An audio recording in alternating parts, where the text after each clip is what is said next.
오늘은 요한복음 1장 19절의 말씀에서 28절까지 말씀을 봉독하겠습니다. 요한복음 1장 19절 말씀을 읽겠습니다. 유대인들이 예루살렘에서 제사장들과 레위 사람들을 그에게 보내어 네가 누구냐 하고 물을 때에 그의 증언이 이러하니라. 그가 시인하고 부인하지 아니하며 시인하여 나는 그리스도라 하매. 그들이 또 그에게 묻되 그러면 무엇이냐? 네가 엘리야냐? 하니 그가 이르되 나는 아니라 하매 또 묻되 그러면 네가 그 대언자냐? 하니 그가 대답하되 아니라 하거늘. 이에 그들이 그에게 이르되 너는 누구냐? 우리를 보낸 사람들에게 우리가 대답하게 하라. 너는 내 자신을 가리켜 누구라고 하느냐? 하니 그가 이르되 나는 대언자 이사야가 말한 것 같이 주의 길을 곧게 하라 하고 광야에서 외치는 자의 소리로다 하니라. 그들은 바리새인들이 보낸 자들이더라. 그들이 또 그에게 물으며 그에게 이르되 그러면 네가 그 그리스도도 아니요 엘리야도 아니요 그 대언자도 아닐진데 어찌하여 침례를 주느냐 하매 요한이 그들에게 대답하여 이르되 나는 물로 침례를 주거니와 너희가 알지 못하는 한 분이 너희 가운데 계시니 곧 내 뒤에 오시지만 나보다 앞서신 분이시라. 나는 그분의 신발끈을 풀 자격도 없노라 하더라. 이 일들은 요한이 침례를 주던 곳인 요르단 건너편 베다바라에서 일어났더라. 28절 말씀까지 말씀을 읽었습니다. 다시 한번 기도드리겠습니다.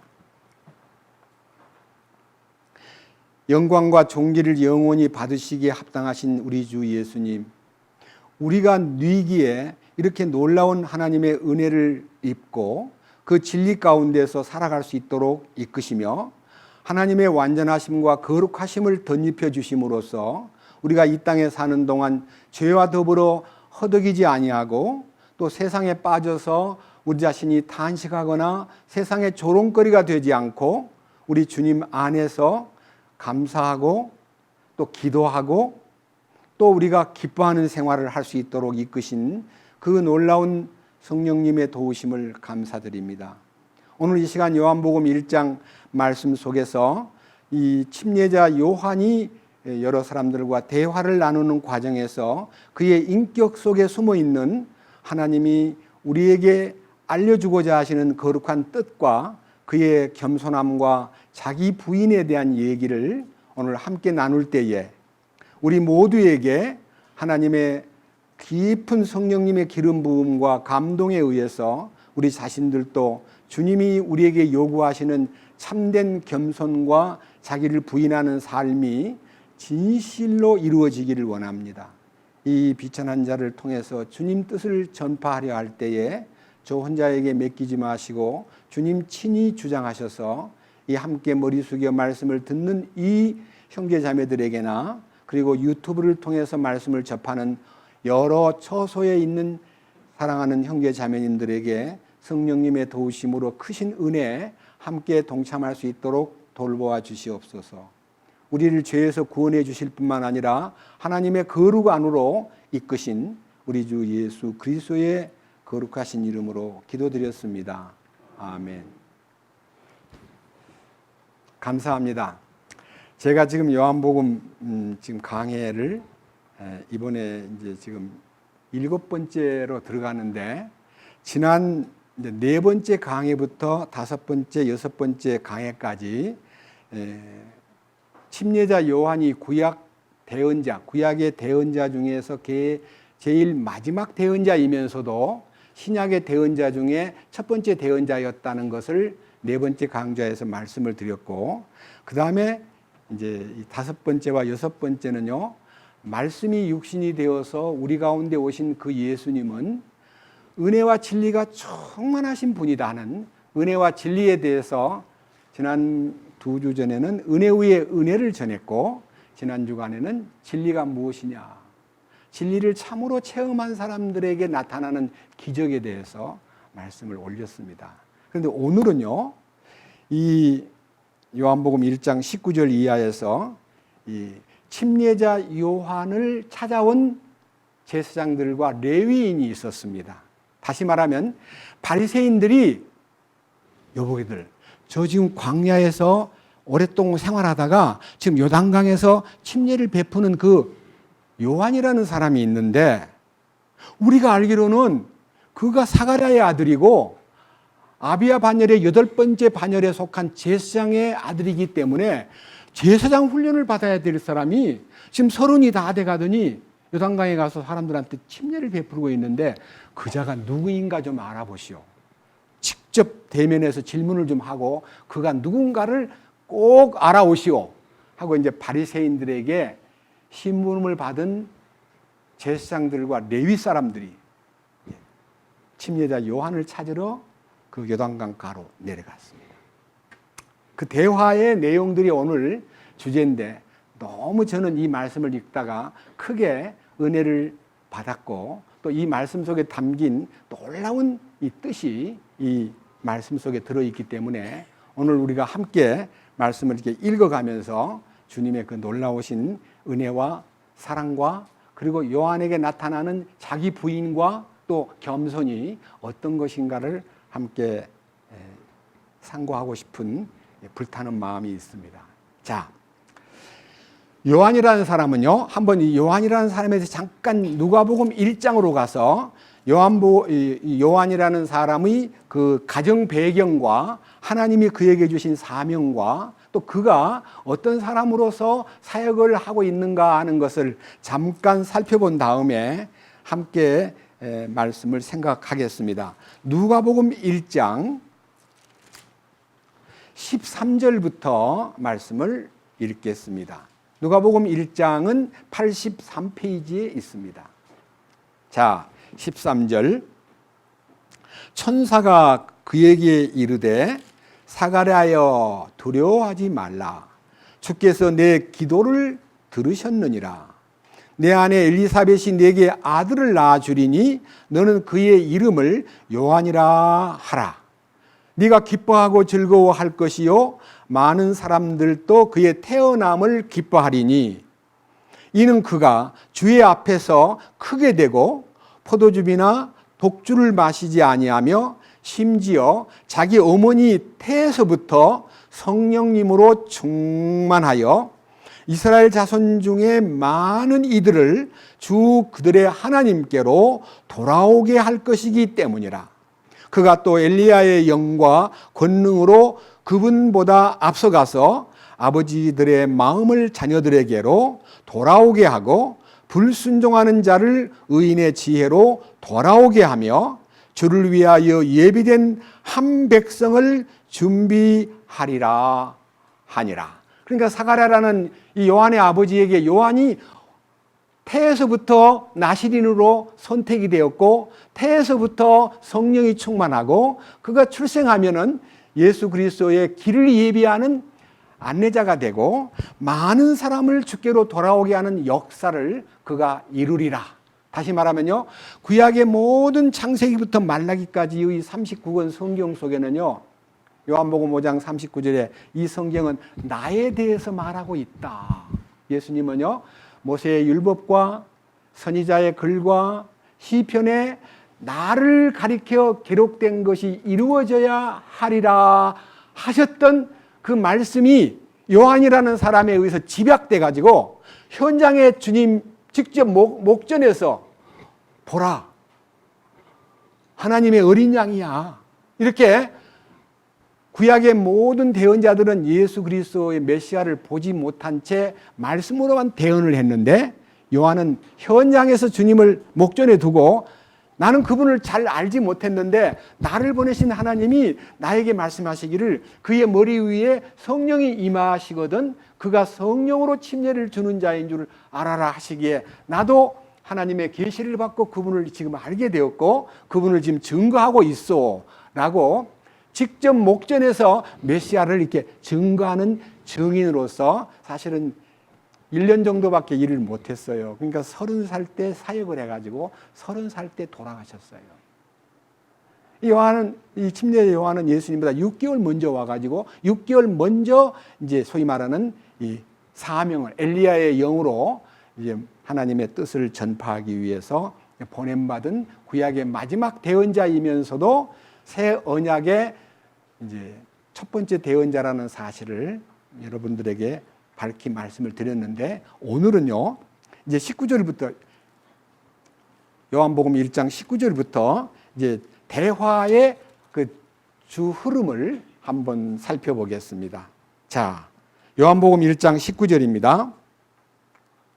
유대인들이 예루살렘에서 제사장들과 레위 사람들을 그에게 보내어 네가 누구냐 하고 물을 때에 그의 증언이 이러하니라. 여기요, 누가 이 제사장들과 레위 사람들을 요한에게 보내느냐 하면요, 사람들을 그에게 보내어라고 할 때 이 보낸 사람들이 24절에 그 보낸 사람들은 바리새인들이라 그랬어요. 바리새인들이 보낸 자들이더라 그랬습니다. 왜 제사장과 레위 사람을 보내느냐? 요한이 레위 지파의 사람이고 제사장 돼야 될 아론의 후손이기 때문에, 당신 지금 제사장으로서 지금 훈련을 받아야 될 사람이 아니 이 광야에 나와가지고 뭐 하시오? 소문을 듣건데 밥도 안 먹고 메뚜기 잡아먹고 들에 있는 꿀 따먹고 옷도 보통 옷을 안 입고 약대 털옷을 입고 허리에는 가죽띠를 띠고 다닌다고 많이 그러던데 왜 그렇게 세상을 포기했어? 이상하다 이거예요. 그러니까 네가 누구냐? 도대체 네 이 세상에 태어난 목적이 뭐야? 이제 제사장으로서의 좋은 정말 명망 있고 존경받는 자리가 있음에도 불구하고 그거를 다 훌훌 던져버리고, 잠깐 보겠습니다. 누가복음 1장. 자, 거기에 기록된 요한의 모습을 여러분 앞에 선포하겠습니다. 누가복음 1장 제일 마지막 절 80절. 성경에 80절이 그렇게 많지 않습니다. 누가복음 1장 80절에 뭐라고 되어 있습니까? 아이가 자라며, 아이라는 말은 요한이 성장해 가며 영이 강하게 되고 이스라엘에게 자신을 나타내는 날까지 어디에 있더라? 집에서 안 살았어요. 그러니까 사가랴는 아버지가 하나님께서 태에서부터 선택된 하나님의 거룩한 길을 예비하러 보낸 자이기 때문에 그에게 어떤 사명이 있다는 걸 알았기 때문에 성령에 이끌려서요 광야로 나가서 살고 있는 이 요한에 대해서 야야 너 왜 집에서 안 살고 그 광야에서 그렇게 어렵게 사니? 그들의 음식을 메뚜기 잡아먹고 사는 거예요. 그러니까 얼마나 기이한 사람입니까? 정말 이해하기 어려운 그 시대에 정말 누가 봐도 이게 정신이 돌지 않은 이상 어떻게 제사장으로 훈련을 받아야 될 사람이 저렇게 광야 생활을 하는가? 그렇게 이제 의아심이 가득했습니다. 이제 한 장을 넘겨보세요. 자, 누가복음 3장입니다. 놀라운 얘기가 나옵니다. 2절부터 읽겠습니다. 안나스와 가야바가 대제사장으로 있을 때에, 그 말은요 제사장들을 통솔하고 사내들인 회장으로서 가야바와 안나스라는 대제사장이 재직하고 있을 때에 하나님의 말씀이 광야에서 사가랴의 아들 요한에게 임하니라. 하나님의 말씀이라는 이 말씀이라는 단어가요 로고스가 임했다 그러면은요 계시를 받아서 뭐 쓰라고 한 줄 알았더니 로고스가 아니고 레마가 나타난 거예요. 그러니까 하나님의 직접적인 음성이 요한에게 나타난 거예요. 그러니까 요한 보고 야 네 성경을 기록하라가 아니라 이 말을 따라서 행동하라 하고 말씀이 나타났습니다. 그 다음 3절. 그가 요르단 부근의 온 지역으로 가서 죄들의 사면을 얻게 하는 회개의 침례를 선포하였는데, 그러니까요 죄들의 사면을 얻게 하는 회개의 침례가 요한의 침례입니다.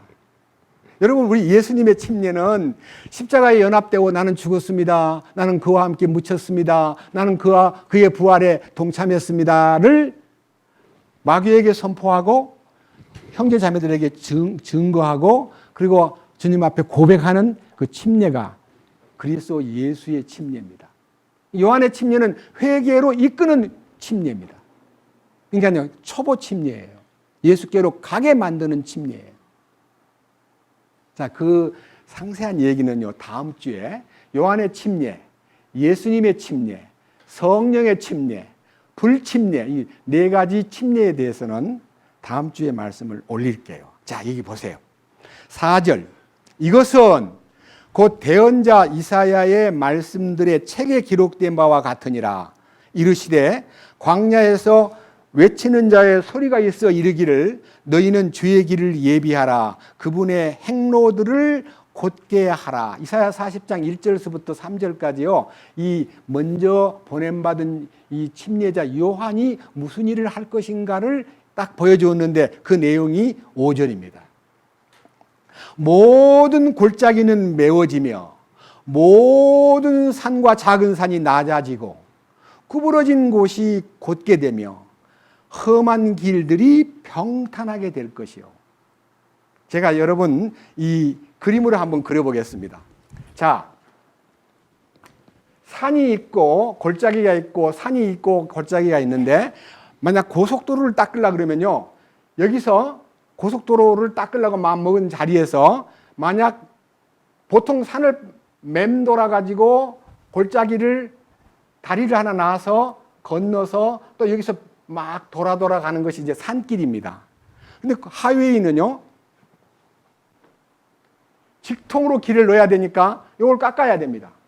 그리고 이 깎은 것을 여기다가 메꿔야 됩니다. 그러니까요. 골짜기는 높아지고 산들은 낮아지고 그다음에 여기 뭐라 했어요? 험한 곳은 뭐가 되리라?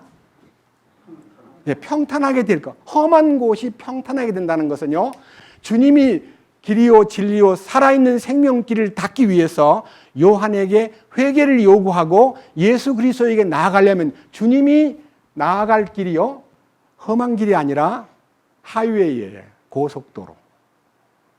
저기 거룩한 길인데 하나님의 길을 닦는 이 진리의 말씀으로 여기 나타나 있는 대로 5절.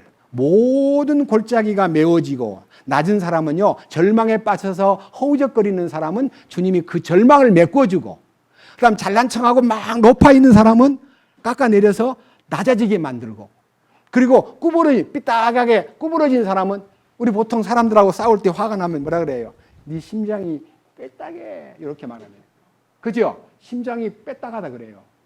그걸 주님께서 곱게 만드는 거야. 정직하게 만든다 이 말이에요. 그 다음 뭐라 그랬어요? 험한 길들이 평탄하게 될 것이요. 그 다음 마지막 6절에 모든 육체가 누구를 본다 했어요? 하나님의 구원을 보리라. 이 구원이라는 단어가 예슈와 히브리 말로 예슈와 구원 예수님의 예수님을 만나는 그 길을 닦기 위해서 이 침례자 요한은 도로 공사를 아주 진두지휘하는 그런 놀라운 분이었다는 거예요. 정말 그래서 우리가요 이 예수님을 만나기 위해서 우리들도 요한의 사역이 먼저 이렇게 전달돼 가지고 그의 교만을 꺾고 그의 절망에 빠져서 나는 살고 싶지 않아. 나는 사는 게 너무 괴로워. 왜 사냐 하니까 못 죽어서 살아요. 이런 사람이 있거든요. 그런 사람을 아니야. 인생이 그렇게 절망에 빠져서 허덕일 게 아니라 예수님 만나면은 정말 놀라운 축복이 있어 하고 그 절망을 메꿔주는 역할이 우리가 전도하는 데 대한 여러 가지 기도요. 또 그를 위한 여러 가지 배려요. 그를 위한 여러 가지 관심인 것입니다. 자, 그렇게 해서 이제 이 사람이 주님의 뜻을 전하기 위해서 살던 사람인데 자, 요한복음 다시 1장으로 돌아갑니다. 요한복음 1장 이제는 20절입니다. 그가 시인하고 부인하지 아니하며 시인하여 나는 그리스도가 아니라 나는 그리스도가 아니라 지금요 400년 동안 암흑기를 보낸 말라기 이후에 예수님 오실 때까지 400년 기간 동안에 유대인들에게는 완전히 계시가 없고 말씀이 역사가 없기 때문에 분명히 오실 분이 오신다던데 하는데 메시아를 기다리는 마음이 매우 갈급하고 그래서 누가복음 3장 다시 봅니다. 3장. 자, 누가복음 3장에 가보면요. 이런 상황이라고 기록되어 있습니다. 누가복음 3장 15절입니다. 89페이지. 뭐라고 되어 있느냐 하면요, 백성이 기대하고 있었으므로, 기대한다는 말은요, 메시아가 언제 오나 기다리고 있는 마음이 막 너무 커가지고 백성들이 기대하고 있었으므로 모든 사람이 마음속으로 요한에 대해서, 요한이라는 사람이 나타나서 광야에서 하는 걸 보니까 막 굉장히 담대하고 막 아주 그냥 물론 우리가 생각할 때요, 광야에서 하니까요, 머리도 얼마나 길었을 것이며 수염도 얼마나 길었을 것이며, 그리고 사치했다든지 꾸몄다든지 무슨 좋은 신발을 신었다든지 그런 게 아니고 완전히 신기한 분인데, 분명히 그의 놀라운 메시지를 들어보니까 여기 속으로 뭐라 그랬어요? 요한에 대해서 마음속으로 그가 그리스도가 아닌지 곰곰이 생각하며, 그리스도가 아닌가? 그리스도가 아닌가 하는 그 의견들이 막 돌고 있기 때문에 그 바리새인들에게서 파송받은 제사장과 레위 사람이 당신 누구요? 하니까 영문 성경에는 I am not the Christ. 난 그리스도가 아니요. 우리는 당신이 혹시나 했는데 아니라고요? 그러면 엘리야요? 엘리야는 그리스도와 연관이 있거든요. 예수님 오시기 전에 엘리야를 먼저 보낸다고 말라기 3장 1절에서 그 다음에 말라기 4장 5절에서 예언을 했거든요. 엘리야가 온다고. 그러니까 엘리야요? 아니요. I am not. 아니요. 아니래요, 자기가. 그러면 뭐냐? 그럼 대언자냐? No. 나 아니요. 이렇게요. 세 차례나 그리스도가 아니요. 엘리야도 아니요. 대언자도 아니요. 그러니까 유대인들이 너무 기가 막혀가지고 그 제사장과 레위 사람들이 그러면 물론 그리스도도 아니라 그러고 엘리야도 아니라 그러고 대언자도 아니라 하면서 왜 침례를 주고 있어? 하면서 그에게 의아한 눈초리로 질문을 막 쏟아부을 때요, 그는 이렇게 말합니다. 나는 물로 침례를 주고 있지만 내 뒤에 오신 분은 나보다 크신 분이기 때문에 나는 그의 신발끈을 풀을 자격조차 없는 사람이요. 아주 낮아진 자기 위치를 천명했을 때 어이가 없어가지고요. 우리를 보낸 바리새인들에게 가서 당신에 대해서 신상 조사를 해가지고 보고하라 그랬는데 뭐라고 대답을 해야 하겠어? 이렇게 이제 답답한 심정을 토로하는 내용이 오늘 읽은 본문 내용입니다. 다시 본문 내용으로 들어갑니다. 요한복음 1장 21절입니다. 그들이 또 그에게 묻되 그러면 무엇이냐? 네가 엘리야냐? 하니 그가 이르되 나는 아니라. 하며 또 묻되 그러면 네가 대언자냐? 하니 그가 대답하되 아니라. 계속해 I am not, no. 자꾸만 아니래요. 자기를 자꾸 부인하는 거예요. 그런데 그들은 너무너무 또 이제 이해가 안 되니까요. 22절. 이에 그들이 그에게 이르되 너가 누구냐? 너는 누구냐? 우리를 보낸 사람들에게 우리가 대답하게 하라. 우리 가서 보고를 해야 되니까 답을 좀 달라. 그러니까 하는 말이 너는 내 자신을 가리켜 그러면 누구라고 하느냐? 그가 이르되 나는 대언자 이사야가 말한 것 같이 주의 길을 곧게 하라 하고 광야에서 외치는 자의 소리로다 하니라. 이 말을 딱 전하니까요, 약간 알아듣는 거예요. 700년 전에 이사야를 통해서 이 사람이 거기 예언된 그 인물이구나 하는 것만 감지하고 그냥 돌아갔어요. 자, 이사야 40장 보겠습니다. 성경을 보면요, 짝이 있기 때문에 너무 신나고 정말 은혜롭습니다. 이사야 40장 1절 말씀에서 이제 5절까지 봅니다.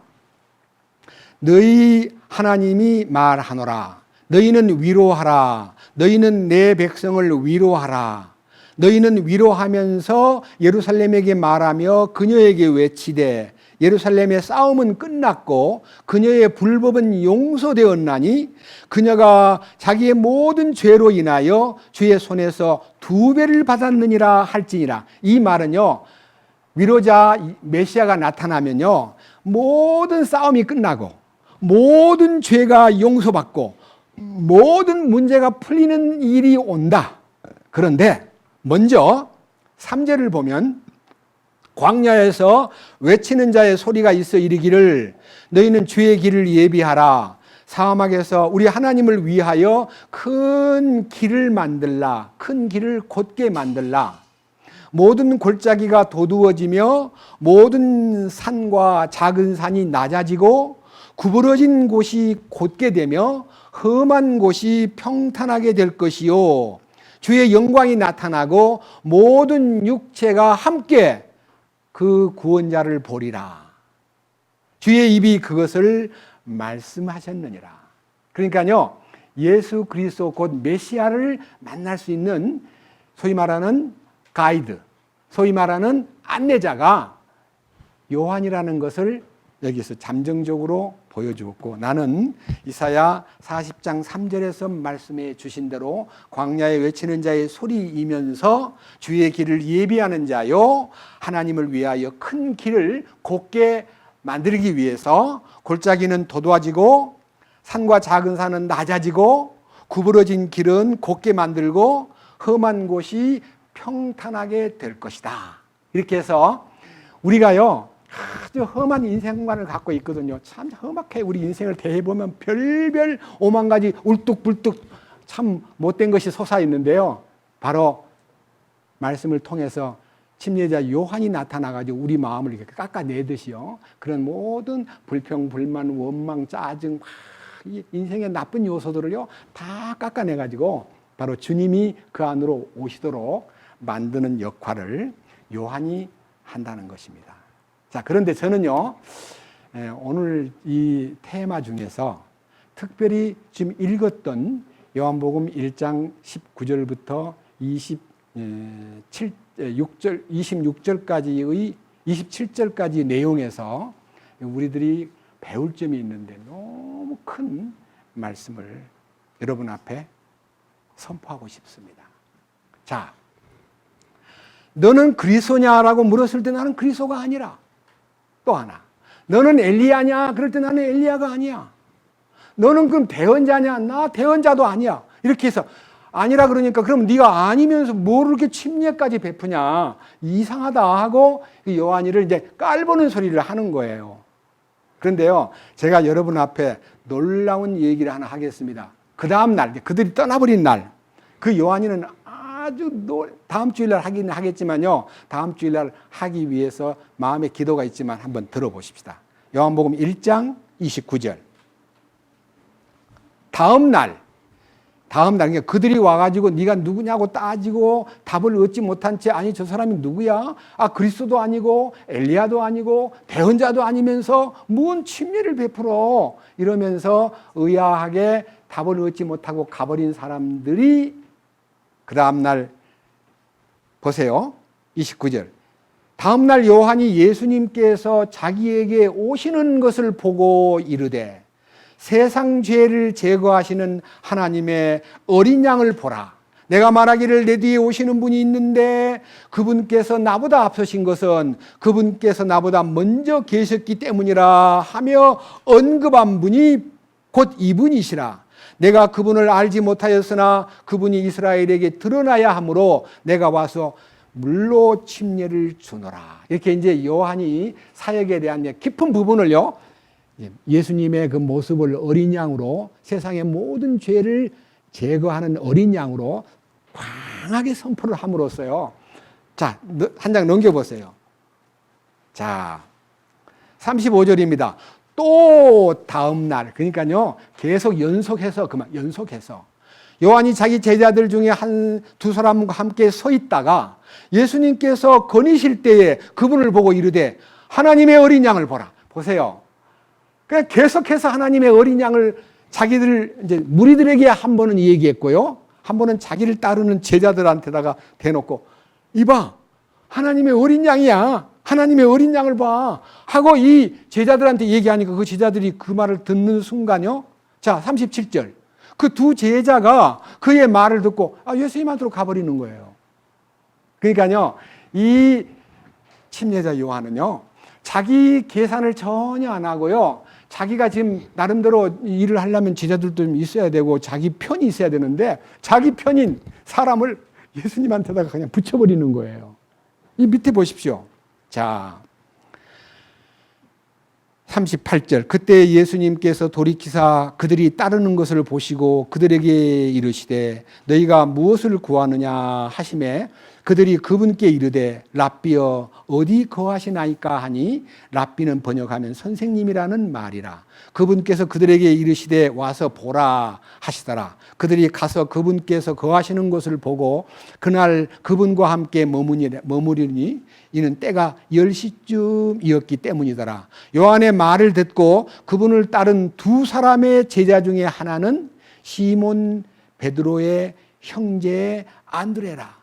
그러니까요, 시몬 베드로의 동생 안드레가요, 예수님의 제자가 되기 전에 요한을 따르던 제자였는데, 요한이, 선생님이 하는 말이 어린 양이야.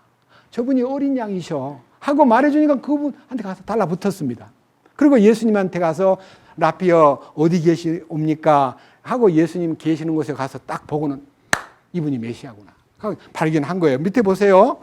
41절.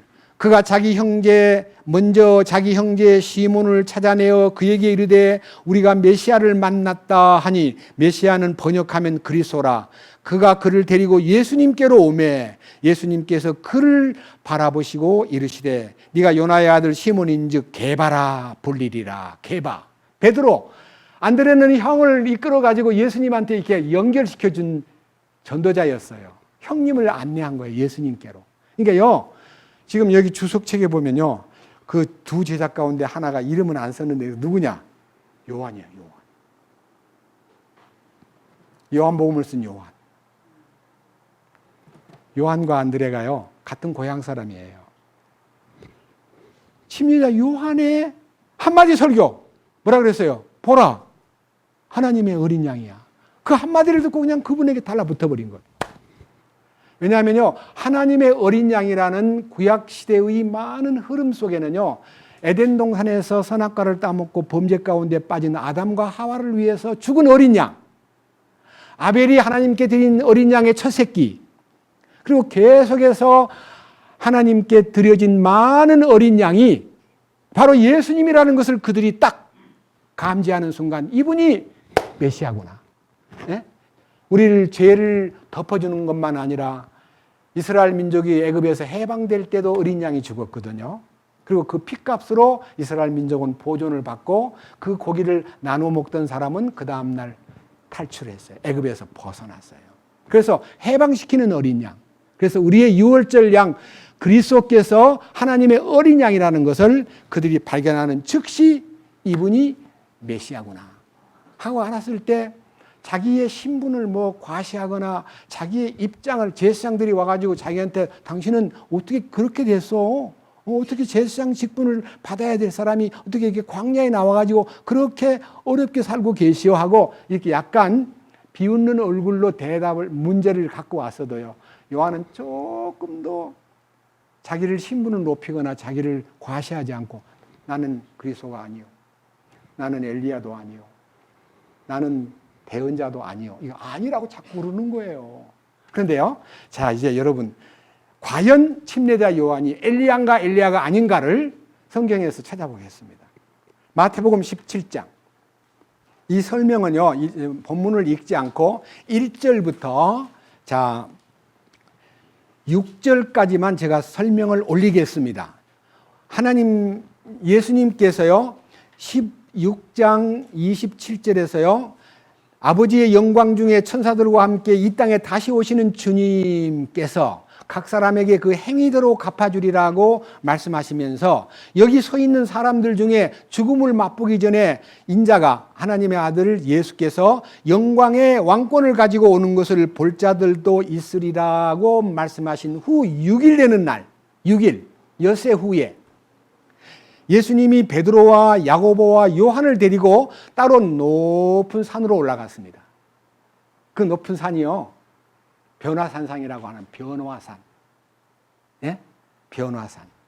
저는요, 변화산을 가고 싶어가지고 갔는데, 솔직히 말해서 군부대가 주둔해가지고 출입 금지를 해서 못 가봤는데, 그 산을 헐몬산이라고 돼요. 헐몬산.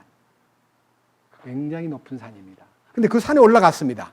올라갔는데 예수님이 그 산에서 그냥 변화가 돼가지고 얼굴이 해같이 빛나고요. 옷도 그냥 너무 광채가 하얗게 빛나는데 그 모습이 너무너무 영광스러운 다시 오시는 주님을 이 베드로, 요한, 야고보가 본 거예요. 자, 그 다음 보십시오.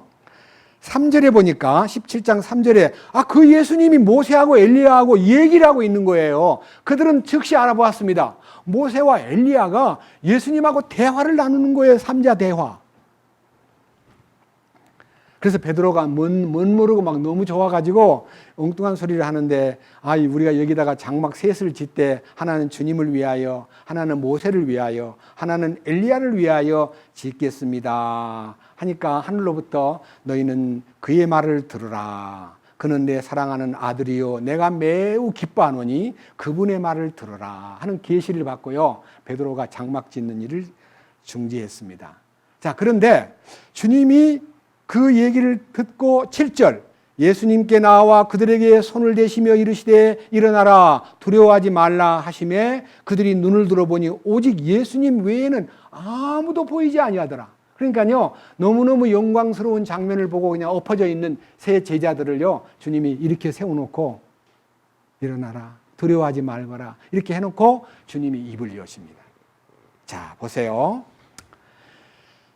9절 그들이 산에서 내려올 때에 예수님께서 그들에게 명하여 이르시되 사람의 아들이 죽은 자들로부터 다시 일어날 때까지 그 본 것을 아무에게도 말하지 말라 하시니 그분의 제자들이 그분께 여쭈어 이르되 그러면 어찌하여 서기관들은 반드시 엘리야가 먼저 와야 한다고 말하나이까? 엘리야가 메시아보다 먼저 온다고 자꾸 말씀을 기록하던 서기관들이 그렇게 얘기했는데 그 뜻이 무엇입니까? 하고 예수님에게 질문을 했을 때에 예수님이 산에서 내려오시면서 11절 예수님께서 대답하여 그들에게 이르시되 참으로 엘리야가 먼저 와서 모든 것을 회복하리라.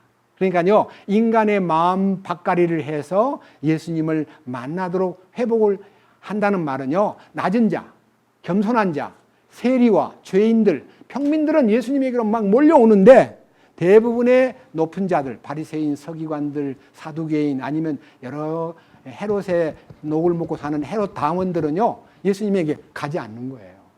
그래서 보세요. 12절 그러나 내가 너희에게 이르노니 엘리야가 이미 왔으되 그들이 그를 알지 못하고 자기들이 하고자 하는 것을 다 그에게 행하였도다. 사람의 아들도 그와 같이 그들에게 고난을 당하리라 하시매 그제야 제자들이 그분께서 자기들에게 침례자 요한에 대하여 말씀하신 줄을 깨달으니라. 아하! 요한이 바로 엘리야였구나. 그걸 알게 된 거예요. 그때는 요한이 세상을 떠난 후입니다. 자, 그래서 우리는요, 엘리야의 성정을 가지고 이 땅에 온 침례자 요한은요, 예수님의 길을 예비하고 많은 사람을 예수께로 이렇게 이끌어주는 역할을 하고 나서 자기 길을 떠난 겁니다. 사명을 다 마치고 떠난 거예요. 그런데 자기가 엘리야가 아니라고 한 이유가 무엇일까요? 그들은 엘리야에 대해서 너무너무 잘 압니다. 열왕기상 17장과 18장만 보아도요, 엘리야가 어떤 사람인가를 알게 됩니다. 첫째, 아합 왕이라는 하나님을 굉장히 분노케 만든 이세벨이라는 왕후를 얻어가지고 이스라엘 땅에다가 완전히 우상천지를 만들어서 바알신과 아세라상을 온 이스라엘 나라에 퍼뜨려가지고 백성들을 도탄에 빠뜨렸을 때에 엘리야가 나타나가지고 하나님께서 왕의 그 어리석은 행동과 이세벨의 그 잘못된 일로 인해서 이 땅에 3년 반 동안 비가 오지 않는다고 예언했습니다. 3년 반을 비가 오지 않으니까 어떤 일이 벌어지겠어요? 여러분 한번 생각해 보세요. 여러분 우리나라에 3년 반 동안 비가 오지 않는다면 무슨 일이 벌어지겠어요? 엄청난 일이 벌어집니다. 이스라엘 땅만 아니라 그 근방에 있는 시돈 땅과 두로 땅까지 완전히 비가 오지 않기 때문에 오는 엄청난 식량난과 기근에 빠져 있을 때 하나님이 이 엘리야를요, 저 시돈에 있는 사렙다라는 동네로 보내면서 거기 가면 니를 도와줄 여자가 있다 해가지고 사렙다 과부 집에 가서요, 이제 나무를 줍고 있는 아주머니 보고 아주머니 지금 뭐 하셔요? 저 지금 나무를 줍고 있는데요. 그러면요, 나한테 지금 빵 한 조각을 좀 해주시오. 빵을 달라고요? 나 집에요 밀가루 한 움큼하고 밀가루 이제 빵 둘이 만들어 먹을 분량하고 기름 마지막 부을 기름하고 두 개가 있는데 오늘 나무 해가지고 그거 먹고 우리 죽을라 그래요. 다 떨어져가지고 이제 아무것도 구할 수가 없어요. 했더니 그거 나한테 해줘. 와, 엘리야라는 사람 참 웃기는 사람이에요. 아들하고 엄마하고 둘이 해먹고 죽겠다 그러는데 나한테 해달래. 그러니까 그 여자가 미쳤어. 무슨 빵을 우리 아들하고 나하고 둘이 먹으려 했는데 그걸 달라 하시오. 그러질 않고요. 알았습니다. 하고 그 마지막 밀가루를 통해서 부어가지고 기름하고 이제 이겨가지고 이제 딱 빵을 가지고 갖다 줬더니요. 엘리야가 하는 말이 기근이 끝날 때까지, 비가 올 때까지, 식량이 회복될 때까지 그 통에 밀가루가 떨어지지 아니하고 그 기름통에 기름이 떨어지지 않을 거요 하니까요. 엘리야를 접대하고 난 다음에 계속 따라보니까 기름이 밀가루가 그냥 계속 통에서 나오고 또 따르면 기름이 또 나오고 그다음에 이제 없는 줄 알았더니 그 다음 날 따라보면 또 나오고 이 놀라운 기적이 일어난 거예요. 자, 그랬는데 엘리야를 하나님의 사람으로 이제 모시고 막 너무 좋아가지고 그 엘리야로 인해서 기적을 본 여인이 이름은 없어요. 과부예요, 그냥. 그 아들 하나가 있는데요. 아들이 시름시름 앓다가 그냥 죽었어요. 그러니까 엘리야한테 이제 막 아니 선생님 여기 오셔가지고 참 은혜를 받고 좋아했는데 왜 아기가 죽었어요? 선생님 나 이해가 안 가요. 왜 선생님을 접대하고 잘해주고 있는데 애를 데려가나요? 하고 막 애가 죽었다고 막 원성을 하니까요. 엘리야가 그 아이를 딱 죽은 아이를 안고요. 자기가 거처하는 다락방으로 올라가가지고 하나님 이 아이를 살려주십시오. 이 아이는 불쌍한 아이입니다. 기도하니까 그 아이가 살아난 거예요. 그래서요, 죽은 자를 살려낸 기적을 일으킨 엘리야. 그 다음, 3년 반이 다 돼갈 때요, 하나님이 다시 엘리야를 보고 아합을 만나라. 그래서 아합을 만나가지고 이스라엘을 피폐하게 만들고 이렇게 어렵게 만든 당신이 여기 오셨어? 하니까 뭐라고요? 내가 피폐하게 했다고요? 당신 때문에 지금 이렇게 어려움이 온 거요 하고 아합 왕은 엘리야 때문에 재앙이 왔다고 생각하면서 엘리야를 죽이려고 그럽니다. 그런데 백성들도 따라왔습니다. 여러분, 언제까지 자왕우왕하고 하나님을 멀리하고 살겠습니까? 오늘 제가 제안하겠습니다. 하나님이 참 하나님이면 하나님을 따르고 바알 우상과 아세라 저 우상이 참 하나님이면 그를 따르기로 합시다. 오늘 다들 갈멜산으로 모아놓고 대결을 벌리도록 왕이여 실행해 주십시오. 바알 선지자 450명을 데려다 놓고 그하고 저하고 1대 450으로 대결을 벌릴 테니까 이렇게 합시다.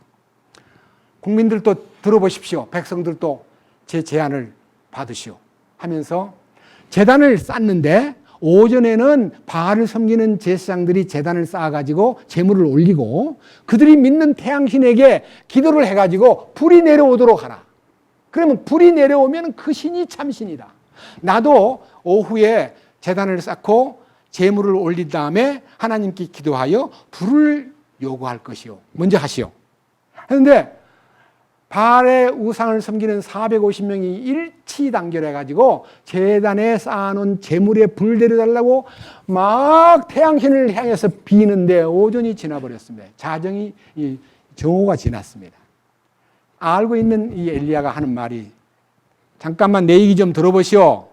당신이 믿는 신이 외출을 했는지 아니면 묵상하고 계시는지 아니면 어디 딴 데 볼일 보러 갔는지 더 큰 소리를 지르시오. 깨우시오. 찾으시오. 하니까 막 칼을 빼가지고요. 막 상처를 입히면서 막 오후 한 3시가 다 될 때까지 시간을 연장해 준 거예요. 막 몸에 철철 피를 쏟으면서 불을 보내소서 태양신이여 그 뜨거운 눈을 이 제물에다가 태워주소서 하고 아무리 기도해도요. 무응답이에요. 무응답할 게 맞잖아요. 하나님이 태양의 주인이신데. 자, 치우시오. 이제 제가 하겠소. 이제 어느덧 해가 뉘웃뉘웃 져가려고 하는 순간에요. 제단을 딱 쌓아놓고 제물을 올리고 하나님, 백성들도 지켜보고 있습니다. 저는 하나님이 참 하나님 되심을 믿습니다. 이 제물에 불을 보내어 주십시오. 그리고 하나님 되심을 나타내시옵소서 하고 기도하는 순간 5분도 안 돼가지고 불이 내려와가지고 제물을 탁 태웠습니다. 그 순간 약정대로요. 바알을 섬기는 제사장 450명을 몽땅 데리고 가서 기손 시내가에서 이제 엘리야가 직접 자기 손으로 다 죽여버렸습니다. 사실은 이 제사장들은요, 바알의 제사장들은 이세벨 여왕의 왕궁에서 대접을 받고 왕궁에서 생활하는 분들이에요. 그래서 450명을 다 죽였다니까 이세벨이 얼마나 막 화가 나가지고 막 엘리야를 죽여버려야겠다고 막 소리 지르니까 엘리야가요, 참 그때 담대하지 못하게 그렇게 훌륭한 엘리야가 도망을 가는데요, 호렙산으로 도망을 가요. 호렙산. 갈멜산이 이스라엘 나라요, 이제 갈릴리 바다에서 지중해로 이렇게 가는 길에 갈멜산이 있는데요, 거기서요, 저 사우디아라비아에 있는 소위 말하는 엄청 먼 그 하나님의 산 호렙산으로 도망을 가요.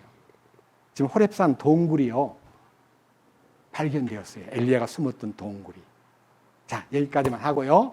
하나님, 나만 남았습니다. 나만 하나님을 증거하고 나뿐인데 저들이 나까지 죽이려고 그럽니다 하고 막 너무 절망해가지고요, 차라리 저를 불러가 주세요. 그 훌륭한 엘리야도요, 절망에 빠지니까 죽고 싶다고 하는 것 같아요. 하나님이 엘리야야, 니만 남았다니 바알에게 무릎을 꿇지 아니한 자 7,000명을 남겨두었다. 이렇게 해가지고요, 하나님의 임재와 이끄심 속에서 7,000명이 어디엔가 움직이고 있다는 그 7,000명이 누구냐면요, 숨은 성도, 남은 자입니다. 여러분도 그 7,000명 안에 들어있습니다. 너무 감사해요. 그런데 이런 능력을 발휘하고 나서 바알의 제단에 450명을 무찌른 다음에 구름이 탁 뜨더니요, 비가 내리기 3년 반 만에 비가 내려요. 그러한 놀라운 역사를 나타낸 엘리야가 누가복음 아까 1장에 엘리야의 영을 가지고, 다시 보십시다. 누가복음 1장. 사가랴에게 임한 하나님의 계시 가운데서 이 누가복음 1장에서 이렇게 아들 요한에 대한 예언을 했는데 여러분들이 주의 깊게 읽어봐야 됩니다. 자, 15절입니다. 이는 그가 하는 말은 요한이 주의 눈앞에서 크게 되어 포도즙이나 독주를 마시지 아니하며, 이건 나시린이라는 뜻이에요. 심지어 자기 어머니 태에서부터 성령님으로 충만하여 이스라엘 자손 중에 많은 이들을 그들의 하나님께로 돌아오게 할 것이기 때문이라. 그가 또 엘리야의 영과 권능으로 그분보다 앞서가서 아버지의 마음을 자녀들에게로 돌아오게 하고 불순종하는 자를 의인의 지혜로 돌아오게 하며 주를 위하여 예비된 한 백성을 준비하리라 하니까요, 이 엘리야의 성정은 엘리야같이 불이 내려오게 한다든지 죽은 자를 살린다든지 아니면은 특별한 능력, 비가 오게 한다든지 그런 행사를 해가지고 주님을 증거하는 게 아니고 직접 그냥 거니시는 예수님을 보고 보라, 어린 양이로다, 보라, 세상 죄를 다 담당하신 어린 양이로다. 그리고 예수님을 직접 증거하기 때문에 요한이 기적을 해야 돼요, 안 해야 돼요? 기적을 하면 요한을 따라가 버립니다. 요한은 아무 기적을 행하지 않는 것이 능력입니다. 맞아요, 안 맞아요? 잘 알아들으셨네. 기적을 행하면 사람들이 그게 눈에 보이는 것으로 상당히 사람들은 유혹을 받기 때문에 전혀 자기는 기적을 행하지 않고 그냥 너무너무 안타깝게도 헤롯에게 잡혀가가지고 헤롯이 동생 빌립의 아내를 빼앗은 것을 보고 부당하다고 지적함으로써 그냥 목이 잘리는 운명이 되어버려요. 저는 제가 오랫동안 하나님 참 그 훌륭한 여자가 낳은 자 중에 세례 요한보다 더 큰 자가 없다고 말씀하셨고 참 훌륭한 분인데 왜 그렇게 허무하게 가도록 그냥 하나님 눈 감으셨어요. 다니엘도 사자굴에서 건져주시고 사드락과 메삭과 아벳느고도 불 속에서 건져주셨는데 아니 감옥에 있는 요한 하나 못 건질 하나님이 아니신데 왜 그렇게 불러가셨어요? 하고 저는 어린 마음으로요, 요한이 너무 억울하게 죽은 것 같아서 막 항의를 했어요. 성경 보다가 꽤 오랫도록. 그런데 어느 날 제목이 딸랑 잘린 다음에 요한은 할 일을 다 하고 목이 잘리고 머리 대신 예수님이 그 위에 임하셨구나. 그 사실을 깨닫고 나니까요, 주님, 요한의 목이 참 잘 잘렸네요. 저도 제 목이 잘린 거 감사드립니다 하는 간증을 2000년도에 7월 달에 했습니다. 자, 그래서 이제 마태복음 11장 하나 보십시다. 자, 마태복음 11장. 10절부터 읽겠습니다. 16페이지 마태복음 11장 10절.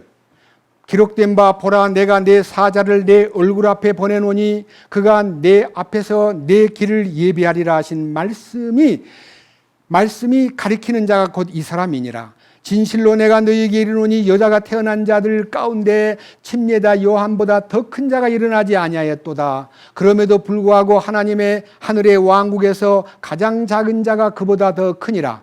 침례자 요한의 시대로부터 지금까지 하늘의 왕국은 폭력을 당하며 폭력배들이 강제로 그것을 빼앗느니라.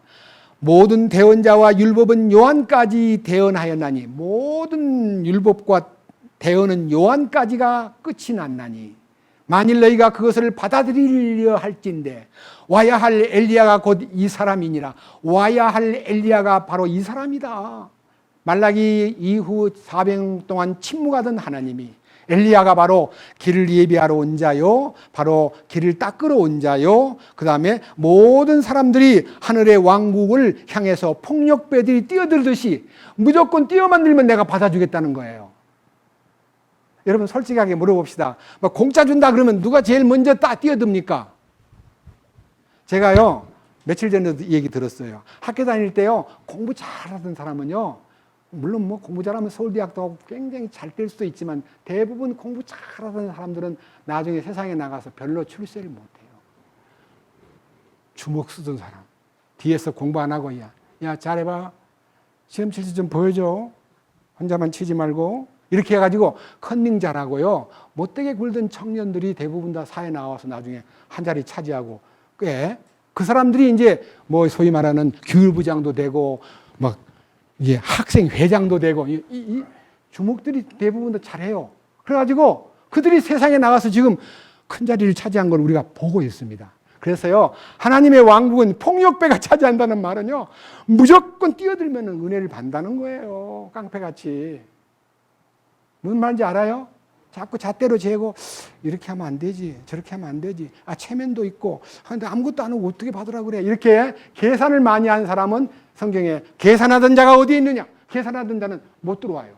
계산 안 하고 그냥 날래게 뛰어들어요. 누가요? 힘 좋은 사람, 단순한 사람, 그죠? 그래서 저는요 참으로 놀라운 것은요 주님이 단순한 자를 이뻐하고, 그리고 여기에 침노하는 자가 빼앗는다는 말은요 막 그냥 쳐들어가는 거예요. 쳐들어가는 폭력배 같은 기질을 가져야 왕국에 들어간다는 말은요, 너무 따지고 재고 너무너무 계산을 많이 하면 육체의 생각은 사망이기 때문에 네 생각을 버리고 돌아오라. 그러니까요 단순한 사람들은 생각 없이 막 뛰어드는 사람이 많아요. 근데 우리는 너무 생각을 많이 하다가 주님 은혜를 놓치는 수가 많더라는 거예요. 그러니까 나는 너희가 말하는 엘리야 같이 능력을 행하러 온 게 아니야. 나는 길 닦으러 왔어. 나 크게 보지 마. 나는 엘리야가 아니야. 자기를 부인한 거예요. 그 첫 번째요. 제가 너 그리스도냐? I am not the Christ. 나는 그리스도가 아니다. I am not. 우리 주님은 I am that I am이에요. 나는 I am not이라 그랬어요. 나는 아니야. 그럼 엘리야냐? I am not.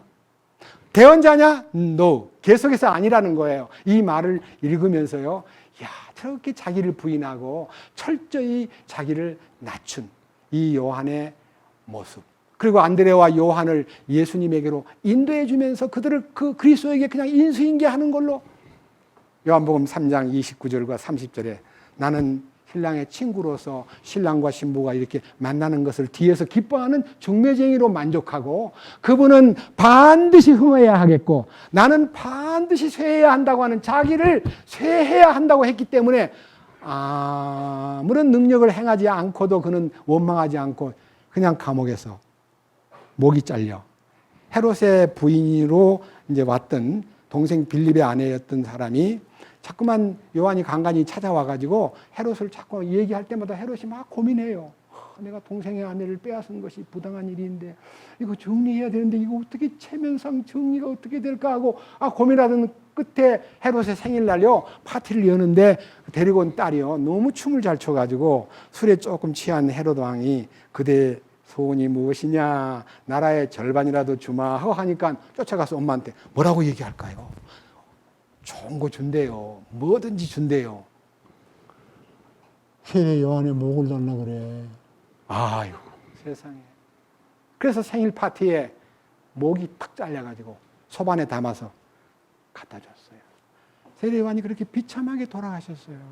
우리가 볼 때 왜 그렇게 여자가 낳은 자 중에 가장 큰 자요, 모든 구약의 대언자 중에 마지막 종식을 하는 정말 훌륭한 하나님의 사람을 그렇게 데려갈까 하고, 저는요 그런 죽음에 대해서 아까 말한 대로 조금 마음에 흔들림이 있었으나, 제가 목이 잘린 다음에 주님 감사합니다, 주님 영광을 받으시옵소서, 그 마음이 생기면서 그 요한이 장하게 아주 훌륭하게 자기 생애를 마친 사람이라는 것을 감사드리고, 특별히 이 성경 안에서 자, 나는 그리스도가 아닙니다, 나는 엘리야가 아닙니다, 나는 대언자도 아닙니다, 나는 그분의 신들매를 풀기도 감당치 못할 만큼 연약합니다, 제자들을 자기를 따던 제자를 예수께로 직접 다 이렇게 연결시켜 놓고 자기는 자기 할 일을 다 끝낸 거예요. 그리고는 나는 철저하게 쇠해야 하겠고, 그분은 반드시 흥해야만 된다고 하는 그분의 왕성함과 그분의 번성을 위해서 자기는 쇠퇴해 간다는 마음 때문에 감옥에 들어가서 그렇게 비참하게 생을 마쳐도 원망을 하거나 마음속에서 불만하지 않고 조용히 자기 사명을 다 끝내고 간 그 귀한 침례자 요한, 제 마음을 굉장히 뜨겁게 해주셨습니다. 그래서 사랑하는 형제 자매님들이 이 요한의 업적과 이 요한의 일을 통해서 주님이 그 요한에게 칭찬한 내용을 한번 들어보십시오. 그래서 자, 요한이라는 사람이 주님에게 이제 감옥에서 질문을 던진 그 질문이 시사하는 바가 크기 때문에 마태복음 11장에 요한이 왕이신 주님에게 사자들을 보내가지고 질문을 던진 것을 보고 이것이 바로 요한이 사명을 다 완수했다는 말씀이구나 하고 느꼈습니다. 자, 11장 1절, 예수님께서 자기의 12 제자에게 명령하시기를 마치시고 그들의 도시들에서 가르치시며 선포하시려고 거기를 떠나시니라. 이제 요한이 감옥에서 그리스도께서 행하신 일들을 듣고 자기 제자들 중에 2 보내어 그분께 이르되 선생님이 오실 그분이 오니까 아니면 우리가 다른 분을 기다리오리까 하니, 예수님께서 그들에게 대답하여 이르시되 가서 너희가 듣고 보는 그것을 요한에게 다시 보이되. 자, 5절, 눈먼 자들이 눈을 뜨고 다리 저는 자들이 걷게 되고 나병 환자들이 깨끗하게 되고 기먹은 자가 듣게 되고 죽은 자들이 살아나는, 그리고 가난한 자에게 복음이 선포된다 하라. 자, 요한은요 감옥에 들어가가지고 자기 사명을 다 한 다음에 이제 감옥에 들어갔는데, 저는 요한의 감옥에 들어간 일에 대해서 2 종류의 파가 있습니다. 2 종류의 파가 뭐냐면요, 오늘날도 기독교 안에서는 요한같이 불의를 보면 반드시 말해줄 수 있는 사람이 돼야 돼, 목을 잘려도 말할 거 해야 돼 하고 정치 세력을 향해서 헤로드한테 가서 말을 하듯이, 부당한 행사를 지적하듯이 잘못된 것을 말해야 된다고 소리 지르는 소위 말하는 요한의 적극적인 도전하는 그 세력을 따르는 무리가 있는가 하면요, 권력은 주님이 정하신 거야. 권력에 도전하는 것은 하나님이 원하는 것이 아니야. 권력을 잘못 행사하면 하나님이 심판해. 그러니까 거기에 불의를 지적하고 요한같이 목을 내놓고 말한다는 건 하나님 뜻이 아니야 하고 이 2개가 서 있습니다. 자, 이제 로마서 13장을 보겠습니다. 로마서 13장 1절입니다.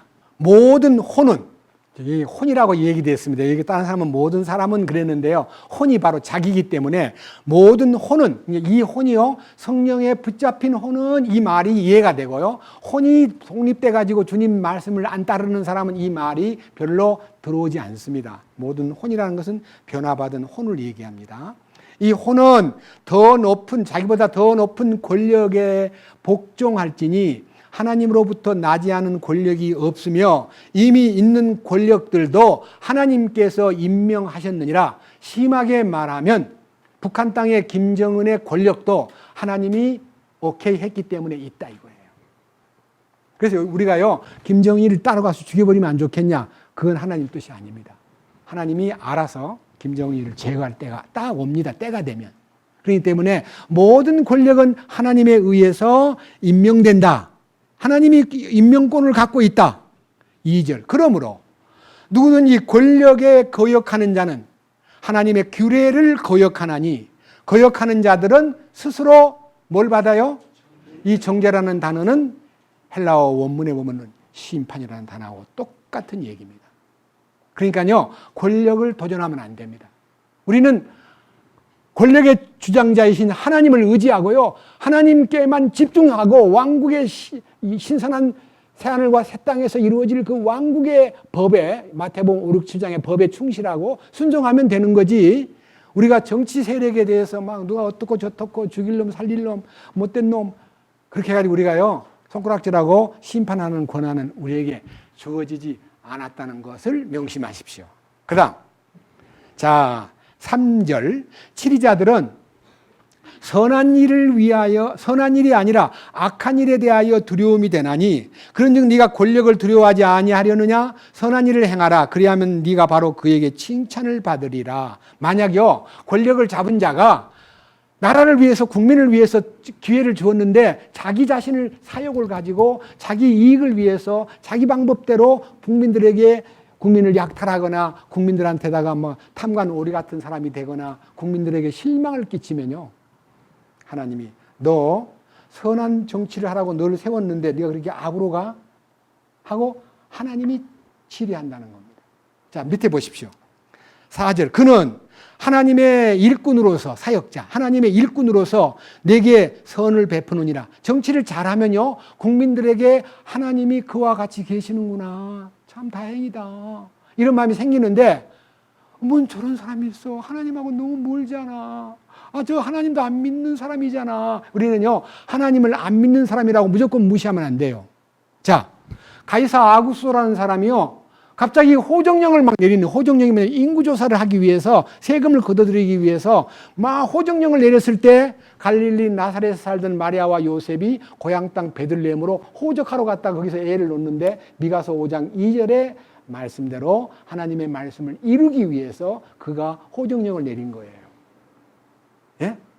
페르시아 왕국의 코레스라는 사람은요, 이스라엘 민족의 돌아갈 길을 70년이 딱 찼을 때 하나님의 감동을 받은 이 코레스 왕이 이스라엘은 돌아가라, 네 나라로 가라, 성전을 지어라 하고 모든 기구들을 다 내주면서 빨리 가 성전을 지어라. 그리고는 세스바살이라는 총독을 세워가지고 이스라엘을 돕는 일을 하는 에스라, 느헤미야 성경을 보면요, 놀랍게 이방 왕이 이스라엘 민족을 뒤에서 거들어주고 격려하는 걸 볼 수 있어요. 그건 예언에 의한 겁니다. 하나님의 경륜에 의한 거. 안 믿는 왕이지만.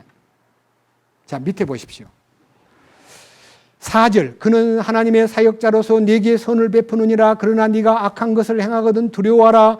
그가 헛되이 칼을 차지 아니하나니 그는 하나님의 사역자요 보복하는 자로서 악을 행하는 자에게 진노를 집행하느니라. 그러므로 너희는 진노 때문만이 아니라 양심을 위해서도 반드시 복종해야 하느니라. 하나님의 진노가 무서워서가 아니라 양심상 하나님의 진실하신 판단과 하나님의 의로우신 판단을 믿기 때문에 그 믿음을 갖고 권력에 복종하라는 거예요. 그 중에 이제 하나. 자, 그 중에 하나가 6절입니다. 이런 까닭에 너희가 세금도 바치나니, 공세. 세금 바치는 거, 그들은 하나님의 사역자로서 바로 이 일에 항상 힘쓰느니라. 그러므로 모든 사람에게 그들이 마땅히 받을 것을 주되, 국가가 요구하는 공세는 공세받을 자에게 주고 관세는 관세받을 자에게 바치고 두려워할 자를 두려움으로 존경할 자를 존경하라. 그러니까요, 우리가 여기 예수 믿는 사람이 세금을 떼먹거나요, 국세를 그냥 그냥 딱 비벼버리고 난 안 내, 난 없어, 이렇게 해가지고 국세를 바치지 않는 것도 나중에 심판대 가면 하나님이 너 그때 세금 안 냈지? 반드시 따집니다. 그때 우리는요, 나라의 법에 세금 내는 것까지도 다 준행해야 돼요. 자, 그렇다면 우리가 잘못 세금을 걷어가지고 자기들이 낭비하고 추경 예산을 세워가지고 자기들이 이익만 취하고 백성들을 섬기지 않은 모든 큰 죄는요, 하나님이 엄청나게 따지기 때문에 하나님이 따지는 것을 믿고 맡기고 우리는 다만 주님을 따르겠습니다. 우리는 주님을 믿습니다. 그래서 세례 요한의 공분과 헤로데에게 잘못을 지적해가지고 사고 난 그 일을 마치 희생한 걸로 죽이는 일들은 우리는 삼가해야 됩니다. 우리 주님이 그것을 보고도 가만히 할 일을 다 마쳤지만, 공생애로서 할 일을 다 마쳤지만 사적으로 헤로드 왕한테 가가지고 정치에 개입함으로써 목이 잘렸습니다. 그 일은 희생당한 게 아니고요, 자기 임무를 다 끝냈기 때문에 데려가 버려요. 요한이 계속 살아가지고요, 활동을 하면요, 많은 사람이 헷갈리고 예수님 따라가는 일에 지장이 오니까 주님 그를 일찍 불러간 거예요. 주님 참 잘하신 거예요. 우리도 여기서요, 제가 설교한다고 주님을 무시하고 제 마음대로 막 잘난 척하면 주님 어느 날 갑자기 저를 불러가 버릴 거예요. 저는 그걸 믿기 때문에 주님 제가 불러가는 것이 무서운 게 아니라 조심스러운 거예요. 잘난 척하고 나서고 주장하고 큰 소리 치는 거 주님 뜻이 아닙니다. 그래서 오늘요, 이 세례 요한의 겸손과 그의 자기를 부인한 모습이 우리에게 너무 크기 때문에 성경 한 절을 보고 마치겠습니다. 요한복음 3장 26절입니다. 그들이 요한에게 나와 그에게 이르되 랍비여, 선생님과 함께 요르단 건너편에 계시던 분, 곧 선생님이 증언하시던 분, 바로 그분께서 침례를 주심에 보소서 모든 사람들이 그분께로 가나이다. 자기를 침례받으러 왔던 사람들이 전부 다 요한의 증거가 끝나고 나니까 다 예수님에게로 몰려가는 거예요. 그러니까 제자들이 와서 다 그분께로 갑니다. 그 다음 27절, 요한이 응답하여 이르되 하늘에서 주지 아니하시면 사람이 아무것도 받을 수 없느니라.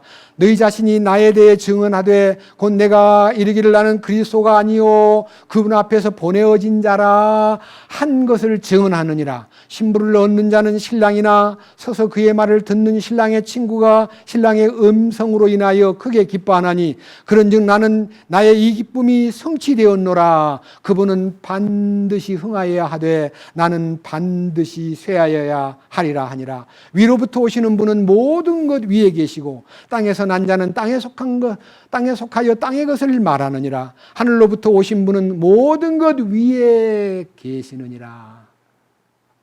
그분은 모든 것 위에 계시는 분이고 나는 이 땅에 속한 자로서 그분을 증거하는 일을 나는 끝냈기 때문에 나는 쇠해지는 것이 뜻이니라. 나한테 안 와도 된다. 침례받으러 안 와도 된다. 이게요, 이 사람들에게 이제 예수님에게로 마지막 보내는 장면입니다. 나는 이 아니야. 나는 끝까지 아니야. 나는 그리스도도 아니고 엘리야도 아니고 선지자도 아니고 나는 너희들이 알고 싶은 예수님한테 다 가야 돼. 그분한테 다 가는 게 하나님 뜻이야. 자기를 완전히 비워버린 거예요. 이런 훌륭한 자기를 완전히 비우고 자기 갈 길을 가고, 감옥에서 물론 예수님에게 질문을 보내기는 보냈지만요, 예수님이 그를 꾸짖지 않았습니다. 굉장히 자기 할 일을 다 끝내고 나의 달려갈 길을 다 마치고 믿음을 지켰으니라고 하는 그 구약의 대언자로서의 역할과 새 언약의 대언자로서 자기가 쇠해져야만 주님이 흥해진다는 것을 내세우고 떠난 사람이기 때문에 2000년 동안 복음을 전하는 모든 자들이 나는 쇠해야 하겠고 우리 주님은 흥해야 한다는 이 대명제 안에서 목회를 하도록 명령을 내렸기 때문에 어느 누구든지 예수님을 빙자해서 자기가 흥해지거나 유명해지거나 자기가 인기가 올라가거나 하는 건 전부 다가 하나님의 법에 위반된 새 언약의 사도인 침례자 요한의 그 간절한 기도와 이 요한복음 3장 30절에서 말하고 있는 나는 반드시 쇠하여야 하되 그분은 반드시 흥하여야 한다고 하는 이 대명제를 어긴 사람은 주님 앞에 부끄러운 사람이 될 것입니다. 기도합시다. 주님 감사합니다. 철저하게 자기는 아니라고 자기를 부인하고 나는 그분의 신발끈을 풀 자격도 없는 사람입니다.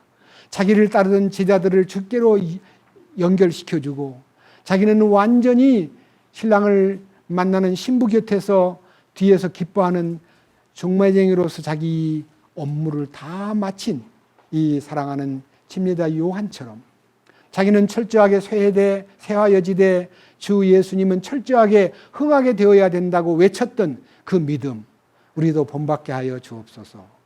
우리 주 예수 그리스도의 이름으로 기도드렸습니다. 아멘.